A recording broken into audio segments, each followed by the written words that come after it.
What is up, everybody? Happy Wednesday. Welcome to episode 4 of Comping with Kyle. I'm your host, Kyle. This is my co-host, Brandon. Oh, what's up, guys? Back from a vacation last week. I'm sorry I missed you guys. I'm happy to be back and ready to go today. Yep. Brandon's back in the hot seat. Tanner did such a good job co-hosting, though. I think we decided you guys are just going to flip off every week, right? Yeah, for sure. He did a great job, so he's going to hop on here and help you guys out some too. Yep. So we'll be flipping back and forth. You'll get a different perspective from two of our acquisition guys. So, you know the drill. If this is your guys' first time here, we just hop on and comp some properties for you guys. We're just trying to help you guys identify deals. We wanted to do something a little bit different this time that we haven't done in the past episodes. Is we just want to take a few minutes and kind of talk about what we're seeing in our own deal flow and how we're seeing how our buyers are adjusting. Everybody's saying how the market's changing. And we just want to try to tell you what we're seeing to see if you guys are seeing the same thing. So from an acquisition standpoint, Brandon, what are you seeing? Dude, man, from an acquisition standpoint, it's been very different. The market shift has affected a lot, as you guys see. From an acquisition standpoint, though, getting deals, I think the biggest thing right now, working with agents, they're starting to realize that, hey, deals are not flying off the shelf. They're understanding that, prices, you can't just price a house so high. Yeah. You know what I mean? So they're starting to understand I got to reduce prices, or I got to just take the best offer at hand. That's what I'm seeing a lot. Because buyers got options now. Yeah, they got options now, man. They have options now. So we're seeing that a lot. A lot of agents are starting to understand and see the market. But it's been a little different, so you got to adjust, you got to learn. And that's the best. These are the things you got to do during times like this. So from an acquisition standpoint, it's been good. It's been good. Okay. But yeah, man. What are you seeing? So, our primary lead generation is from the MLS and working with agents. So tell me about the MLS deals. Are you seeing a lot of price drops? Are you seeing, are you seeing a lot of stagnant listings? What are you seeing? Yeah, man, I'm seeing a lot of price drops, right? A lot of deals falling out of contract, so they're back on market. We're seeing a lot of those. We're getting a lot of phone calls back from agents, right? They're calling back, hey, are you still interested in this property? Getting a lot of those. It's not, I don't want to say desperation from agents, but they want to sell their deal. They're responding a little bit more so than they were a couple months ago. Now they didn't want to give you a time of day. Now they're texting you back fast saying, hey, can you look at this one? Right. It's changing a lot. It's very different now. So yeah. But from a dispo standpoint, Kyle, what are you seeing? How's that going? There's some buyers that were only here for a few minutes. They made their money and now they're on their way out. But, there are still buyers that are out there buying. The important thing, and I talked about this a little bit on the last show, is you have to communicate with them and see where they're buying now. I went back and looked at some of our deals that we've closed, January, February, and March. We were selling those deals to our investors at 70 to 75% of ARV is kind of where we were selling them back then, just because the market was so hot, limited supply, and you could sell stuff for, it normally appreciated while you were working on the project. But now, we're seeing pretty much 60% of ARV all across the board is where buyers are buying. So, it definitely kind of slims the margins a little bit and makes you realize you're having to get stuff maybe even, 58, 59, maybe 60 if you've got a buyer that'll incorporate a wholesale fee in that 60%. So really just having to bring our offers down just to kind of, hedge risk. Right. Awesome, man. Awesome. Cool. Well, yeah, just a little update from what we're seeing on our end, but we are going to hop right into it. We're going to start with a property. Somebody messaged me in our private Discord. You guys, it's free to join. We'll put the link in the bio below. If you're not in it, I suggest you do join it. Literally right as I was sending the message in the Discord that we were going live, somebody said, hey, I have a deal that I need help comping. Can somebody help me? So we're going to go ahead and comp that deal first. Let's check it out. It is in Henderson, Tennessee, or Hendersonville. All right. Can you guys see the screen? We're all good? Yeah. Cool. Thanks, Jake. Shout out, Jake. So we got 104 Bent Tree Drive in Hendersonville, Tennessee. It shows on Privy that it's a 0-bed, but I checked and it is a 3-bed, 3-bath, 2,100 square feet. It looks like it might have a basement. Normally it would say yes or no here, but it's just got a number. All right, we're loading.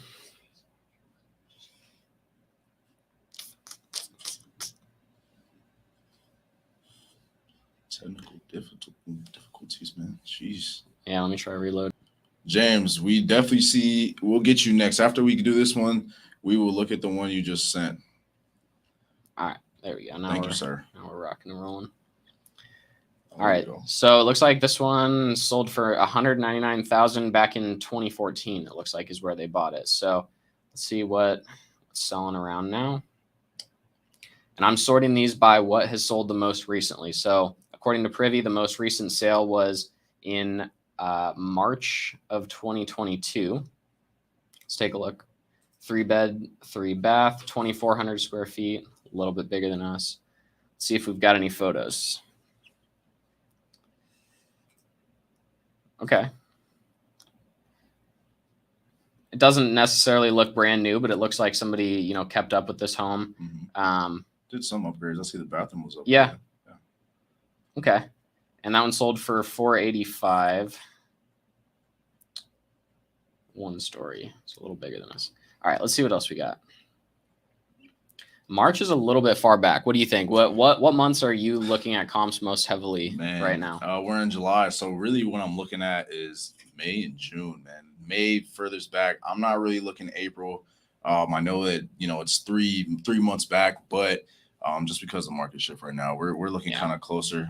Seeing what sold more recently because if something closed in April, I mean you had to lock it up at least in January, so that's a whole different time, whole different animal back then. So we're gonna look something way closer. Yeah. Yep. I definitely agree with you. But that's really kind of all we got to work with. So we'll check out another one. So we've got another 3-bed, 3-bath that's slightly smaller than us, but something to keep in mind. This one was built in 2013. We're built in 1997. That's, in my opinion, that's just too many years apart. I don't think that this can necessarily be a comparable. You can kind of even, tell just by the curb appeal of the house a little bit that this just looks newer. Yeah. But weirdly, it's sold for $437,000, so it actually sold for less than where was the $485,000, which was built in 1989. So that's interesting. Let's see what we got. Got a 380 here. This is a 3-bed, 2-bath. This one's built much older than us, 1974. The year builds are kind of all over the place here, which is pretty strange. It's not really something that we see too much in Arizona. See if there's any pictures.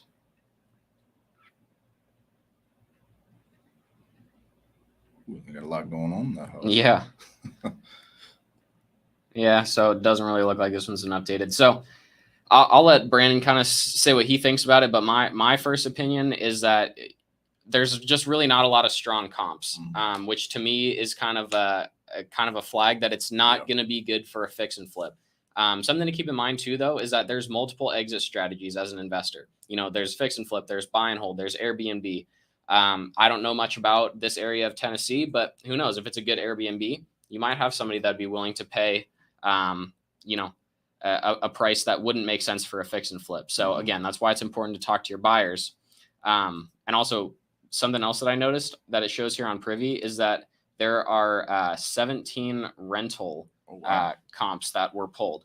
So, and they all kind of look to be in the low to mid 2,000 range. So it might be good for a buy and hold investor if this is a heavy rental area with lots of rentals. So something to keep in mind. What do you think? 100%. I mean, you already hit on the head. I was going to suggest maybe a rental. It's a clean house, is very livable. You can see somebody has been living in it for a while just because they did that upgrade to the bathroom and they didn't do much to the rest of the house. So I think it'd be definitely a great rental opportunity. Hit up your buy and hold investors. This is Privy is a great tool and shows you the rents and everything. I mean, how many rentals in the area was it? There were 17 rental comps that it pulled from the Tennessee MLS. Yeah. So I mean, hey, there you go. Find your buy and hold investors. Yeah. So this one, I don't know exactly where you need to buy it, to be completely honest. We don't really have any pictures for it. But if it's just like needs some cosmetic updates, you're still going to, need it at a discount so that a buy and hold investor can go in, update the property, and then list it for, premium rent essentially is what they're wanting to get out of it and build themselves in some equity. So don't expect to pay retail for it, but I'd start talking to some buyers in that area. Awesome. Cool. Let's check out what we got next. Cool, James. We are on to yours next. I'll read out the address. Okay. It's 5305 Janice Circle in Jacksonville, Florida. I'm assuming. Janice Circle. Yeah. Cool. There we go. Awesome. All right. So we are active on the MLS, listed 5 days ago. We're listed at 179, 4-bed, 2-bath, 1,800 square feet, built in 1951 in Jacksonville. And Looks like there's some pictures. Really quick, while you're saying that, Dwayne, love the name Dwayne Johnson. Dope. Dwayne, what's up, man? What's How up, you doing? Dwayne? So, Dwayne. yeah, I guess I'm guessing you put this in Discord. We will go back and look in Discord to see where your address is put, but we'll definitely get to your house, your property as soon as possible, man. Dwayne, drop that one in the comments as well. Yeah, it makes it easier. Something, Jake, are we still having that weird thing where YouTube doesn't let you put the full addresses? I think it corrected itself. They seem fine now. Okay. Really? All right. So we're getting word that Jake said you can now put in the full address in the YouTube comments for us to take a look at. Originally, it was like deleting full addresses. So find a creative way to put it in. Sorry if we miss you, but just find a way to get it in the chat, and we'll try to get to it. All right. So Janice Circle here. Let's take a peek at some of the pictures. Ooh. Dang. Needs some work. Yeah. Very original, huh? Yeah. Yep. Looks to be very original. All right. So the roof isn't falling in, but definitely needs some love. Let's see what's sold around us. Let's see what we think we might be able to sell this one for. All right. So we've got some sales, it looks like, in May. And let's take a look at those. Glenwood Ave. It's a 3-bed, 2-bath, built in 1963. So it's about 10 years newer than us. That's kind of far off, but I still just want to take a look at it just to kind of get a point of reference of where something this year sold there.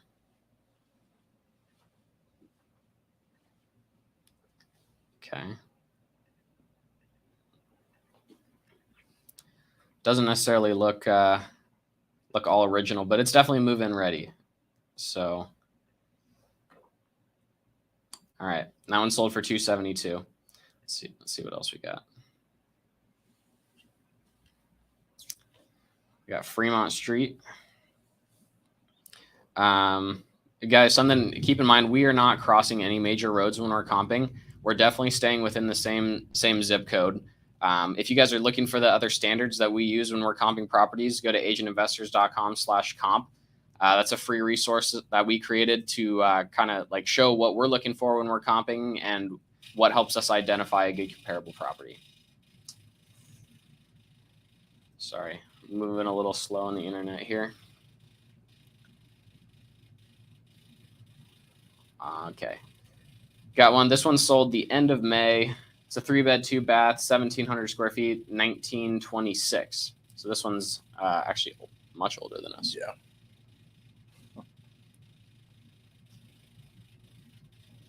Yeah, just looks old.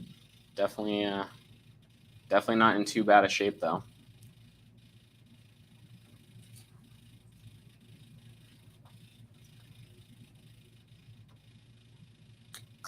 I don't really. Would you use that as a comp if it was 1926 build and we're a 1951?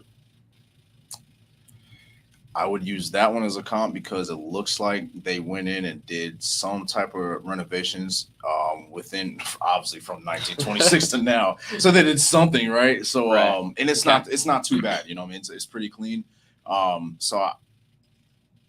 Yeah, not too strong of a comp though. Okay. I wouldn't consider it so much that, you know, it's my main comp, but yeah. Got it. That's fair. Okay. Let's check out Shirley. This one's a 4-3, 1 extra bathroom. Okay, now we've got something built in 1953. Now we're talking.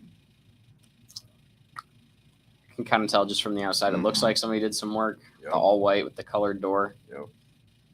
So got some nice flooring. I'm really curious how they got these really high angled photos. Yeah. They like fly a drone around the house to take these photos. Okay. Yeah, we kind of get the idea. How big were we? Do you remember? And 1,600 square feet. Yeah. We're 18. Okay, so we're a little bigger. See if there's any other in that 300 range. I don't really see any. So this one, to me, this screams that this one's an outlier. Yeah. Granted, it is one of the only like for sure ones that we can say that it was flipped. Right. And the data that Privy is showing us, it looks like a buyer bought this at 142,000 and sold it for 305,000. Again, this one sold in April, like very end of April. So keep in mind, like Brandon said, they probably bought this early December. Yeah. Early January. Yeah. Got it on the market around March, beginning of April, and sold it. So I don't know if somebody would pay $142,000 for this property now, just because this is the only comp at 305. Right. So I'm kind of thinking that we have to be a little bit more reasonable and look at these other two comps that sold in May. One sold at 265 and one sold at 272. Right. I'm thinking that we can't assume that we're going to be able to sell for any more than like 275. Yeah, no, that's probably what I I'd put for ARV. I agree 100%. I say if that Shirley Ave one sold, we sold in June or something like that. Yeah, 100%. We can push our ARV up, but just because it sold in April, you consider it, but not as much. Not as much. So yeah, I would agree 270, 275. Cool. At max. Should we run some numbers? Let's run some numbers. Just to be clear, that 275 is for ARV. So we'll kind of look through and see where we think where we think that it would need to be for a fix and flipper to be able to make it work, and for you as a wholesaler to make some money on it. So yep. ARV 275. We're taking our 7% off the top. And the reason that we take that is because you're going to have closing costs, you're going to have commissions when you relist the property. Mm-hmm. So you got to factor that in a little bit.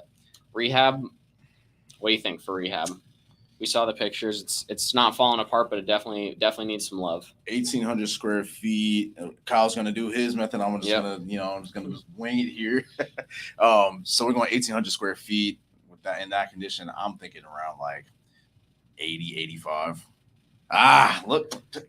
Come on, guys. 82. Yeah, come on. See, the benefits of being in office with somebody that actually doing deals, it helps. You see how we were just on point like that? Yeah. You know what I mean? So I say 80 for rehab. Yep. So for profit, this is big. Yeah, 65, my bad. 80. Oops, my bad.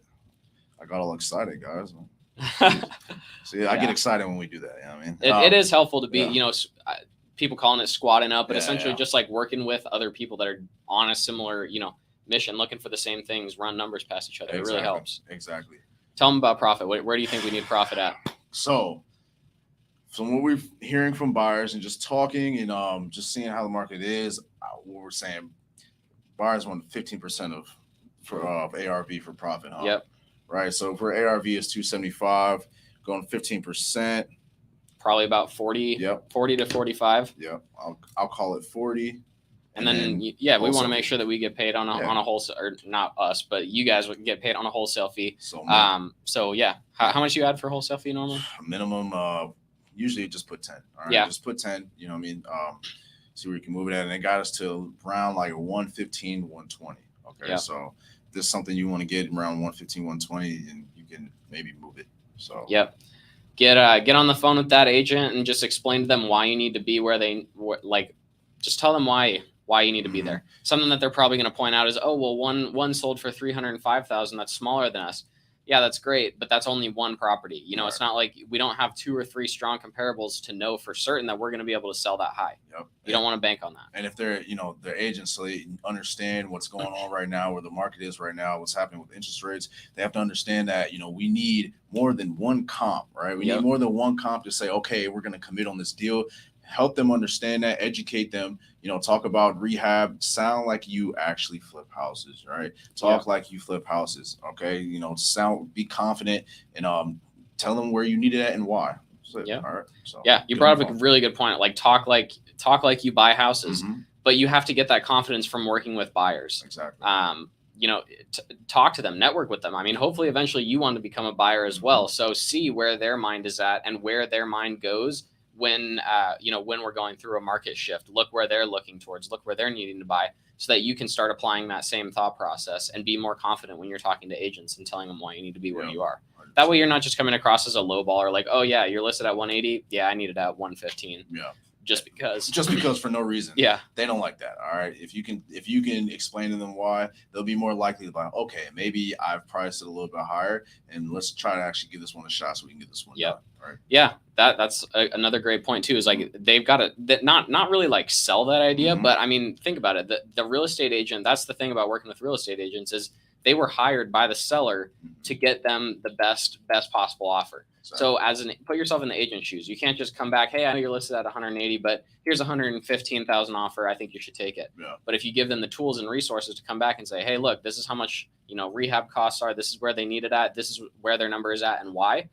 Then it's up to the seller to make an informed decision. Yeah. So yeah, really good point. Cool. Awesome. All right. I think I saw Dwayne. Yeah, let's go to Dwayne. Oh, Dwayne, you're in Scotty, huh? Let's go. All right, Dwayne. Actually, let's go Dwayne, and then we'll go Nora after. Okay. Its address is 8314 East Crestwood Way. Dwayne, honestly, I have seen this before. I was going to say, I saw it get pulled up here. I've definitely seen this before. He put it in his monsoon, and it popped up already. So we're going to go ahead and analyze this one for you. Yep. Love Scottsdale. Definitely. Yep. It's a great area. Mm-hmm. All right. So, okay, it looks like somebody just closed on this one. That's actually that's the wrong address. Actually. Oh, wrong address? Yeah. Well, the one that you clicked on, I think. There we go. All right. Yeah, there we go. Cool. Thanks for catching that. Yeah. All right. Yep. So we're off market. We are 2,400 square feet. I don't know our bed bath count. Dwayne, if you're still watching, if you're able to drop the bed bath count there, that would help us out. If you want to keep an eye out, if he lets us know. For sure. And I try to see in Scottsdale, the first thing I always look for is, do we have a pool? I don't know about you. But, Yeah. So I don't see a pool anywhere here in the backyard. So let's see what else around us has sold without a pool. And guys, keep in mind, I'm keeping these comps that sold within the last 3 months. I'm not crossing any major roads, so I'm not going to cross Jackrabbit. I'm not going to cross Granite Reef. I'm just staying in this little block right here, because the demographic of a neighborhood can change immensely from, one major road to the next.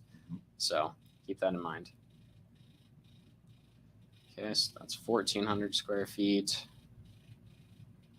1,600 square feet. Man, we're a big house in this small neighborhood. So you got a lot of small houses. I want to look at the street view. I want to see what the curb appeal looks like on this one. Okay. They're 2-story too. Yeah. So honestly, I'm not going to lie. It does not have a lot of good curb appeal.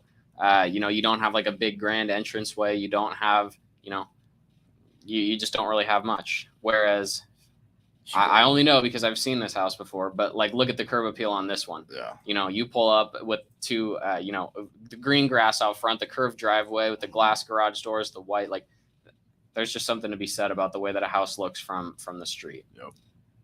Because remember, you want, after the product, like after you flip the house and the product is put out, you want the buyers to be able to like pull up to the house and be wowed. Mm-hmm. So, and it has to be priced accordingly. Yep. Especially at the higher price points, guys. That curve appeal is very important. Sometimes you see in lower price points where they'll redone the house, the inside and the outside may look a little suspect. The backyard is trash because they only put enough rehab to the inside of the house. Higher price points, you need to put it on the outside, make it look beautiful so people drop by and, like Kyle said, have that wow factor. Yeah. Like here's a perfect example. So we're built in 1967, so I don't think that this is a good comp, but here you go. We've got a 2,400 square feet built in 2008, and wait until it pulls up here. But I mean, just look at the curb appeal is just way better. Mm-hmm. It just looks like a nicer home to be at. And this one looks like it's under contract at 1.3 million. It has not closed yet. It is not sold, meaning that, a buyer could still back out. You never know. You especially in a market right now, you really don't want to be using comps that are under contract unless you've actually called, talked to the agent, and they're like, hey, like we're set to close tomorrow or within the next week or so. We're very confident on it. then you can, kind of consider that a little bit. But they're set to close in a month or so. I'm not using that. No, not using that. If it's pending, if it's under contract and accepting backups, I'm not using that. I need it closed. Everything's good to go. It went through. We need all that. So yeah, I really don't like this one. If it was me personally, I would just be passing on this one. I think this is not really a great deal for an investor. Not really something that I would want to send to anybody, just because there are not any good comps for it. I'll even hop over to the other side of Granite Reef just to take a look. But either way, a good point to bring up, especially in areas like this, Scottsdale. This is a very important of knowing like your backyard. You know what I mean? Areas like this in Scottsdale, I almost say you need a pool. You have to have a pool. People love Scottsdale. It's a hot area in Arizona. You got to have a pool. Investors want a pool every time. If you don't have a pool and then you have comps that do have a pool, it's going to sit for much longer. If you really look on the MLS, you'll see that it's actually true. Go in Scottsdale and look at houses that don't have pools, and the comparables have pools. It sits for a while, and right now investors don't want to take that risk. You know what I mean? Yep. So I would, if you're looking at Scottsdale, looking whatever your backyard is and it and you understand it, know what it needs, know what the house needs for it to be a great house for an investor. You know what I mean? You got to understand the area. That's very important. Very, very important. Yeah, most definitely. And that's why I really like, deals in Arizona, because I've lived here my whole life. So I'm I'm pretty familiar with most areas, and I'm pretty comfortable knowing, certain areas and the demographics of it. Yeah. So on this one, I'm really, to be completely honest, not sure where to pin ARV. We don't have any other comparable properties that are the same size as us with no pool to even pinpoint it. I would say if you're direct to seller on this, Dwayne, and the seller is really in a distressed situation, they really just need to sell the house, I would see, what the best that they're willing to part ways with the house is. And if it's something reasonable, in the 4 or 500 area, who knows? Maybe you might be able to get it on a buyer's list like a Keegley or something like that, where they have tons of buyers who might be looking for something very specific. But for the most part, in my opinion, you're not going to probably entice a buyer to get this unless you're somewhere in the mid 400s, maybe 500s. I agree. So So cool. And I see Kindred Buys Homes says got to be within 5 years, right? I'm assuming the year build of the house. Yeah, I would say. I mean, sometimes I'll look even, if it's 1970, if it says 1977, 79, I'll still use it. I'll still use it. It's not too far off. But yeah, 5 years is a good, good basis to look at it. So 5 years is good. We won't use anything past 9 years as a comparable. Yep. And keep in mind too, like look at the houses. If they're built 9 years apart, just look at them. Is one stucco house, like this example right here that we were just looking at? What's the curb appeal of the two? Are they even comparable? That's something that you'll kind of just have to determine. But if they look pretty much the same from the outside, they're just built, 7, 9 years apart, I'd say it's probably okay. Yeah, 100%. Also, another question from Greg. He says, what is Monsoon? Monsoon is our tax records that we use to look at these properties. This page that you're seeing is Monsoon right here, right? It's from the MLS. We use this to comp all of our deals. Arizona tax records. Yep. So we can look at this is only for properties in Arizona, Greg. And it's and I have access to it because I'm a licensed real estate agent. So cool. And also from Greg, is it like Privy or just a local MLS tool that agents locally use? Yep, you got it. Yeah, a local MLS tool for tax records for licensed agents. Yep, 100%. Cool. Thanks, Greg. Did we have one up higher that we did? Nora, we did not forget about you. Okay. I love the creativity on the address. Address is 825 West 9th Street. And 825. Yeah. And guys, try to put the state or city where it's from, just so we can get to the pro. I'm assuming. Nora, is the air if it's Arizona? Just go ahead and put it on there. Well, we'll see if any of these are active, because I'm assuming that it's probably an on-market deal. Looks like you got a new comment. Maybe she answered.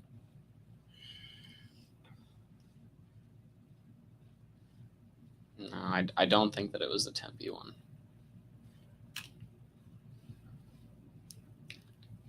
move down the Kindred list. Buy Homes. You have to get a little creative with how you put your address because YouTube is actually taking some of the address and off. So like just how Nora did, get creative. And whatever it is, we will look at it. All right, I'll try the last address here for maybe it's in Santa Rosa. Yeah, I don't think any of these are right. These aren't really like popping up as like single family homes. So, Noor, if you can, resend the address with the city and state, or Jake, if you can toss our Instagrams up there, just try messaging us on Instagram, and if we see the message come in, we'll take a look at that one before the end of the show if we can. Awesome. Kenny, I did not see yours. Go ahead and throw it back on there. And let's do James. Send another one in Jacksonville. Before James, let's go to Nick really quick. We'll get to yours, James. Let's go. Nick Patterson, 1503 Grove Street, Wilson, North Carolina.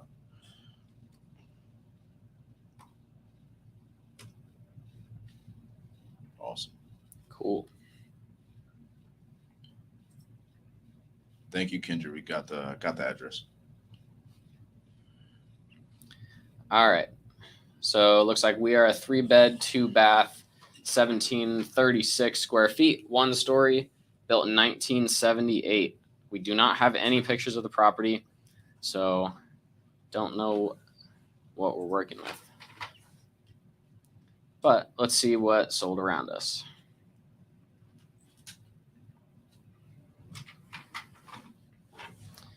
Okay, so it looks like we have a 3-1. 3-bed, 1-bath. That's 1,700 square feet, built in 1930. So much older than us. With no pictures. That one sold at 170. Probably not a good comp. Let's check out Anderson Street. All right, it's a 3-bed, 2-bath, 1,900 square feet. So 200 square feet bigger than us. Built in 53. And that was actually sold in February. So we're looking at it, but we wouldn't even use this as a comp. Yeah.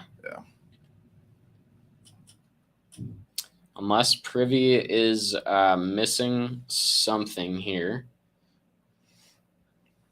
I don't know how good of a deal this one is going to be. So for rural areas, you have to use what you have for comps. So I would say we only have that one comp, right? I don't know. This one's tough because I haven't come across any pictures. I don't know what our property looks like. I don't know what the other ones look like. So it's very hard for me to tell, are these properties flipped? Are they, just well maintained, or, what's the condition of them? Right. So we kind of just have the data to go off of. And all of these houses are older than us. So I would think maybe since we're like 20 years newer, we'd maybe be a little bit nicer. But again, that's an assumption, and assumptions are dangerous. Yeah. Especially in this market. So I would say you're probably looking somewhere in the high 100 range, maybe the very low 200 range. Let me check out this one. This one sold a long time ago, December of 21, but it sold. This was the highest price one. Ooh.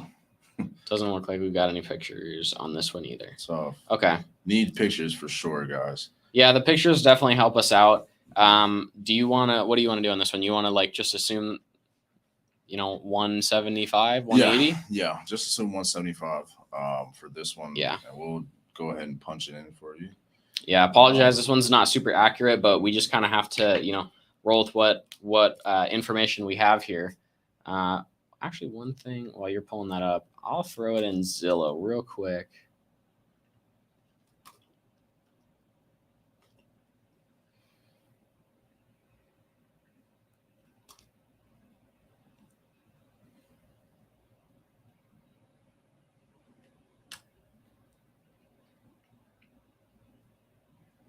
Oh, that's not right. Took you all the way to Charlotte, man.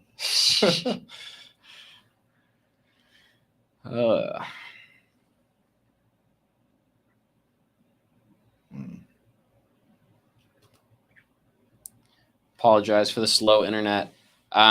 If you guys have actually done your first deal, I would be interested to know what kind of assignment fees you guys made on your first deal. So if in the meantime, while we're getting this loaded up here, if anybody has closed a deal or multiple deals, drop either your best assignment or your first assignment. I'd be interested to know.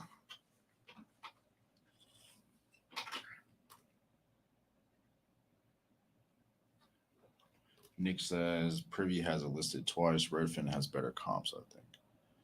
Okay. All right. I think we're moving now. Yeah, here we go. All right. Yeah, here we go. We've even got pictures. So. Oh, okay. So Zillow, it seems like Zillow might be a good place to go to if you don't have pictures on Privy. Wow.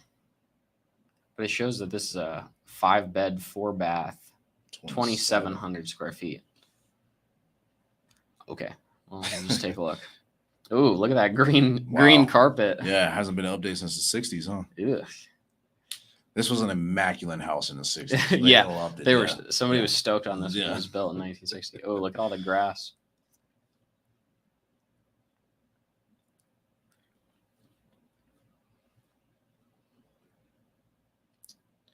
Come on. Here goes Zillow doing Zillow. Jeez. You got a deal coming. All right. Patrick, 7K. That's what I'm talking about. Patrick, let's go. That's what I'm talking about. 7K. That's a good day, man. That's a great day. It's the only first and only deal. Cool, man.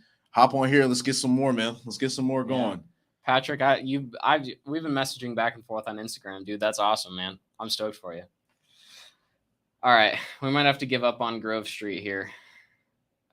The comping tools are not liking Grove Street.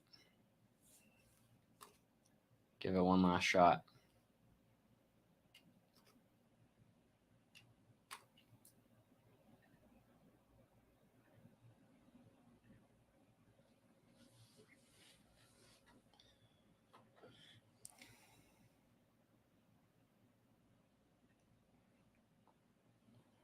Yeah, if this house is actually 2,700 square feet, that makes it even harder.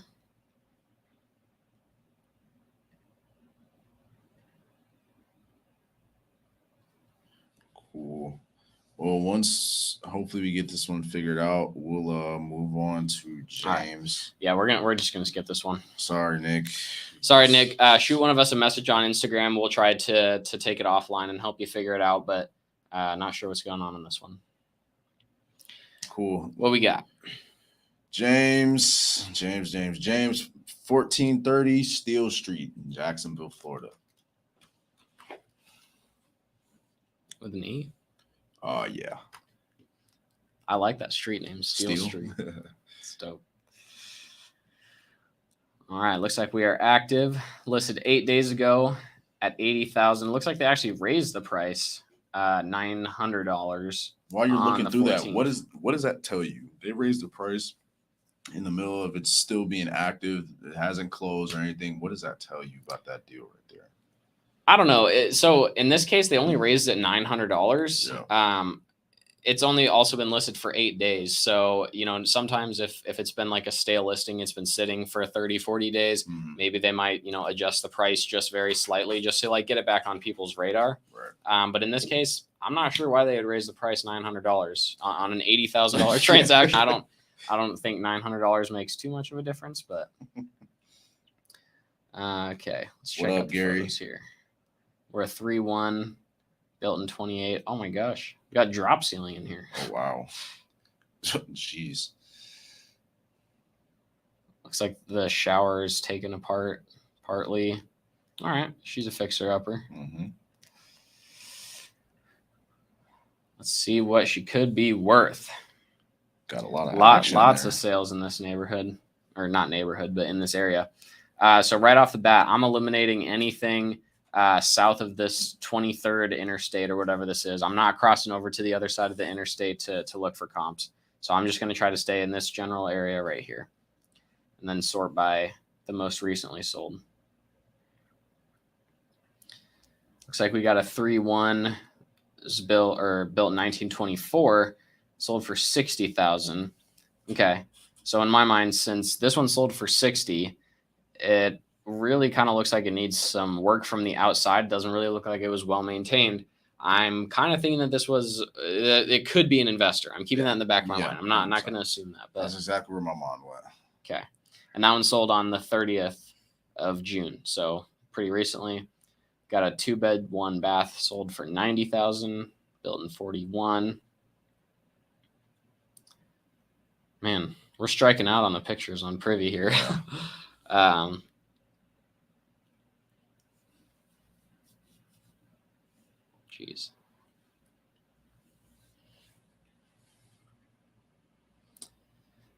Okay, here's one that sold for $100,000, and it looks like Privy is showing that somebody bought it at $46,000, and then sold it for $100,000.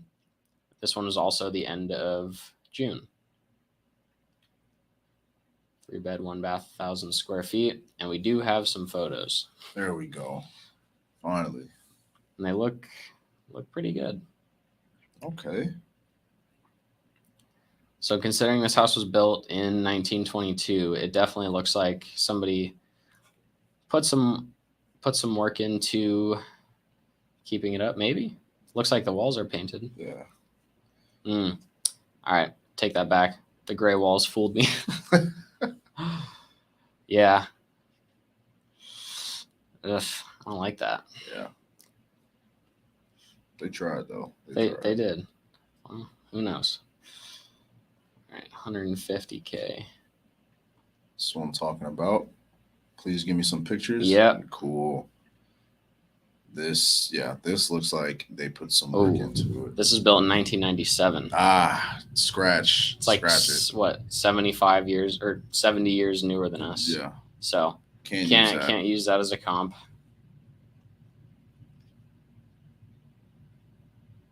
Oh, geez, this one sold for $12,000. Wow. A 3-bed, 1-bath, almost 1,100 square feet.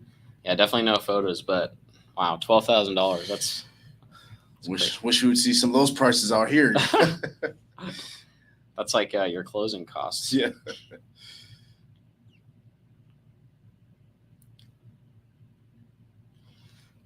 Probably. I didn't even check if the ones that I'm looking at are across here. So double check. But yeah, honestly, just kind of looking in the area, I'm not seeing. Actually, let me not speak too soon here. Look at this blue house that sold a long time ago. Jesus. December of 2021. That would not be able to be a comp. Let's check out this 114. Guys, February. The reason he's checking all in the 100 range is because that's where it would need to be at, or that's where our comp would need to be at for sure. So you kind of get an image of like where we would need this at, you know. So yeah. 100,000. This one sold January. Yeah, these comps are just kind of too old. They sold too long ago. We got no photos here. This one's built in 2021. Nope.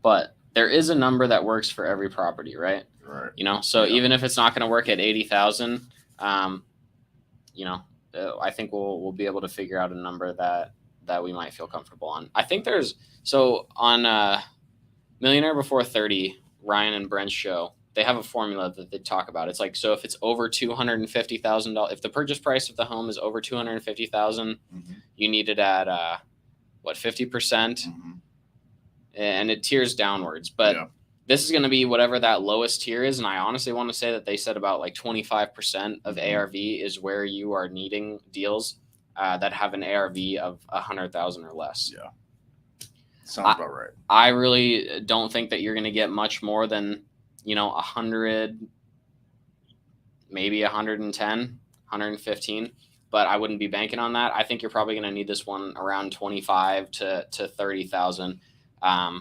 Especially in an area that doesn't really have super high home prices, you really want to like make sure that the investor has enough spread on it so that they don't end up underwater on it, because rehab costs can get out of hand pretty quick.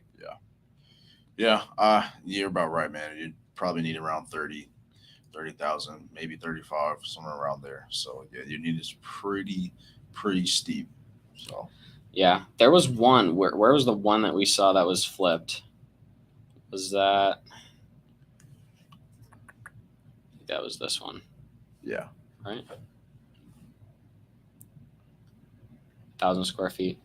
Okay, yeah, this one's built in 1997, so I don't know if they actually flipped it. But what I would do is I would dig into the comps a little bit more on this one and see if there are any houses that were bought, remodeled, and sold within like 6 months. And I would just skip trace those LLCs that bought it and just give them a call. Like, hey, can you tell me a little bit about this area? Like, I see you bought a house and flipped in here. Like, was this a good deal for you? Like, where do you think that you'd need to be now in order for it to work?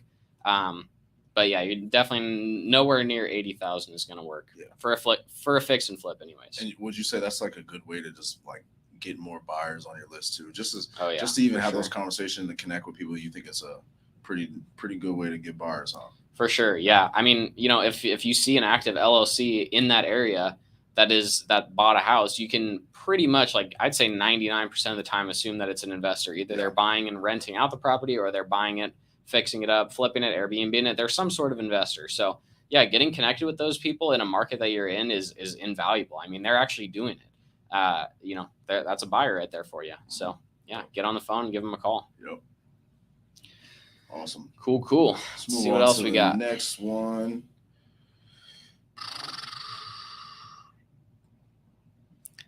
Matt, what's up, man? Cool. Hold on. Which one? He said ARV times 93. What's he talking about? Oh, never mind. Yeah, he did. He said I didn't mean to do that. Yeah. Cool. Did I just miss down? Where's that? Kenny the Deal Breaker. I love the name, man. That's awesome. All right. Address is 3541 Cedar Brook Road in Ohio. Oops. Cedar Brook, all one word? Yeah, I would guess Cleveland Heights. Cleveland Heights, Ohio. Price drop. Yep. All right. So yeah, what does this mean to you? I think we've kind of gone over this, but if anybody's just joining in, listed 33 days, they dropped the price $5,000. That means, to me, that means they're not getting much traction, right? They're trying to get this one sold, right? So they do a price drop to maybe get buyers' attention. But it's just, I'm guessing there's not a lot of action. Guessing that from the looks of the outside of this, looks like an investor would need to buy this one. Never mind. I spoke a little bit too soon. It's still livable. It's not bad. But yeah, I mean, I would just say they're not just getting much traction on it. It's probably not a product that the market is wanting right now. If it's been listed for over a month and they drop the price $5,000, it's either overpriced or it's just there's too many other good options on the market for a buyer to jump on this. Especially at this price point, you got to drop the price within a month. It's saying something, right? So yeah, good choice. All right, so we're listed for 145 now after the price drop. We're a 3-bed, 2-bath, 1,800 square foot. It looks like we have a 572 square foot basement, and we are built in 1925. I was just kind of flipping through the pictures while Brandon was talking there. The house is livable. It's not in terrible shape, but it could definitely use some cosmetic updating for sure. Ooh, got some action in there. Yeah, for sure. Let's see. I'm gonna edit this and actually just draw, because I do not want to cross any major roads. So I'm just going to limit the area that I'm looking in. Cool. Okay, so we got something that sold here in July 15th. So what was that, like 5 days ago? Yeah. 4-bed, 2-bath, 1,500 square feet, built in 1920. Sold for $215,000. It's cool. This looks like the house from Despicable Me. Yeah. I don't know if anybody's ever seen that, but really old house. Wow. Yeah, 1920.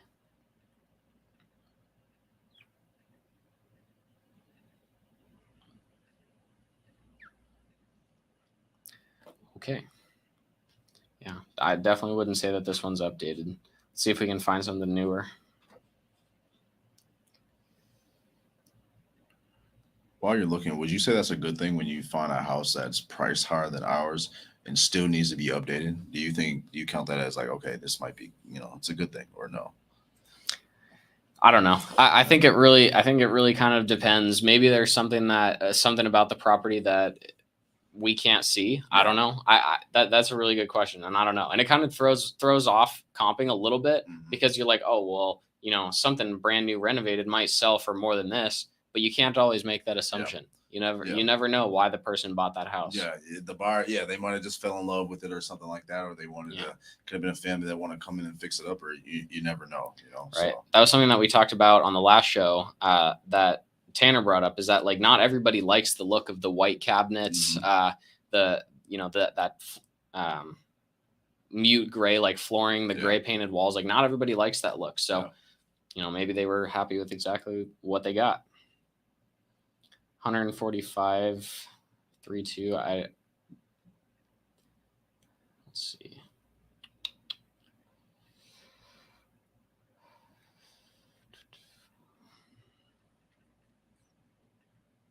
Yeah, not updated. Low price, on to the next. 260. All right, now we're getting a little bit higher price. Let's see if we can find something good. 1940. This one's 20 years newer than us. Yeah. And honestly, in Arizona, we don't have too many houses that are, built from back in the early 1900s. Yeah. So maybe in Ohio market, investors are okay with houses that have, 10 to 20 year build difference in them. But I can only speak for the Arizona market, and that wouldn't work for us. But you would know your buyers in your market better than I would.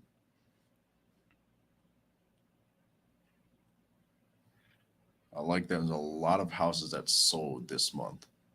I like that. A lot of them. We're still going through the ones that just sold in July. Okay. Here's something. This one, 1927, a 3.3, 1851. This is definitely updated, definitely remodeled. Yep. They've got new light fixtures. They got the new flooring. They got the white, that's the what we just talked about. Yeah. Yep. Yeah. Okay. So I think this one's a pretty good comp. I'm going to keep that one in the back of my mind here. Almost the same size. It's got one extra bathroom, but it's okay. Let's see if we can find one or two more that also support that price range. This one's a little smaller than us. Also built in 1920 though. So let's see.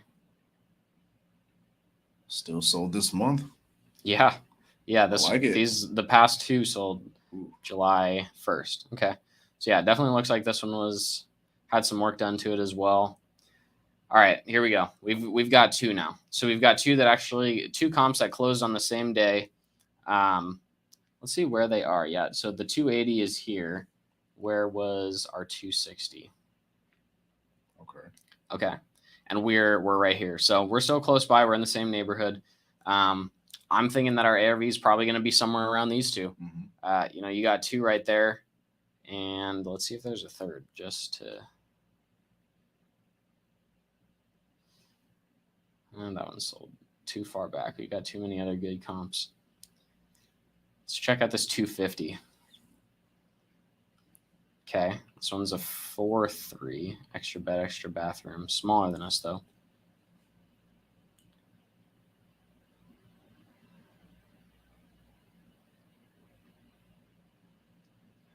Yeah, lots of activity in this area, so could be good. Like it. Okay. It doesn't look like it was like super recently updated, but it's good. I'd say 250 was probably a pretty fair price for this one. Yeah. So I think we've got enough to probably assume that our ARV is right around like 260, 265. Yep. And the only reason, so you might be asking, okay, there's a 280 that sold. Why are you not assuming ARV is 280? You just never want to assume, you don't want to stretch yourself so thin that the investor is like, yes, I have to sell it at 280 if I buy it at your price. You want to give a little bit of wiggle room. Hey, you can sell it at 265. If you sell it for more, great. A little bit more profit. This one's 1,800 square foot. Yeah. $85,000 for rehab. Yeah. Probably what I'm thinking on that one. 85 because one, the house is older, right? So you don't know what's going. There could be some things going on that you don't know, that you can't see. That you need to have a little bit of oh shit room, right? Plumbing, electrical. Gotta have the oh shit room. Yeah. So definitely accounting that. For profit, I'd say probably about 40, maybe even 45 on this one, just because you're having to put, maybe 85 into it. Yeah. And then your $10,000 wholesale fee. I think you could probably get away with like 105 on this one and try to maybe find a buyer for it at about 115. And I think that's pretty reasonable, because it shows, the buyer could have just gone on the MLS and bought it at 145, but maybe that price doesn't work for them. So you put in the work, you got it locked up at a lower price. So now you're adding your fee on top and you're getting it to them at 115,000. Something I did just want to call out to keep in mind here. It looks like the one that sold at 260, it looks like it was bought for $70,000. So if you hit up that same buyer who bought the one at 70,000, just be prepared that they are probably not going to be willing to pay, what would that be, like $45,000 more than they paid for this one for the same deal. Yep. So something to keep in mind, but you won't know until you reach out and talk to them. Exactly. So Kenny, I would go get that one locked up, man. Yep. Go get it locked up. Go call the agent. Go make it happen. Yep. Right? And even if 105 is not going to work, maybe come up to 110. Try to get a $5,000 wholesale fee, or maybe you'll find a really good buyer that would pay 120 for it. So this is just like where we think it would need to be a perfect ideal deal for a fix and flip.